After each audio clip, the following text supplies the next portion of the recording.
పెద్ద ధర్మాన్ని నిలబెట్టడానికి చిన్న అధర్మం చెయ్యక తప్పదు ధర్మరాజా. అశ్వత్థామ హతః అండం నీకు ఇష్టం లేకపోతే నువ్వు కనపడు చాలు. మనసులో అనుమానం ఉంది ద్రోణుడికి, అడుగుతాడు. నువ్వు చెప్తే మాత్రం నమ్మి తీరుతాడు. ఆయన ధనస్సు వదిలేయాలంటే ఒక్కటే మార్గం. నువ్వు ఆయన ముందు చెప్పావో అశ్వత్థామ చచ్చిపోయాడని ధనస్సు కింద పడేస్తాడు. కొడుకు మీద వ్యామోహం. అందుకని అశ్వత్థామ హతః అను అంటే గురువు ఎదురుగుండా నిలబడిన వాడు అంత మాట అనడమా నేను అననన్నాడు. ప్రాణమైపోయినా నేనన్నా.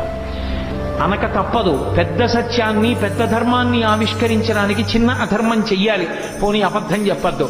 అశ్వత్థామ హతః అని గట్టిగా అని కుంజరహ అని మెల్లిగాను అన్నాడు. కుంజరహ అంటే ఏనుగు.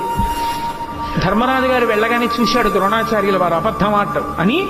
ధర్మరాజ అశ్వత్థామ ఏమయ్యాడన్నాడు. అశ్వత్థామ హతః కుంజరహ అన్నాడు. ధర్మరాజు గారి నోటి వెంట ఆ మాట విన్నాడు.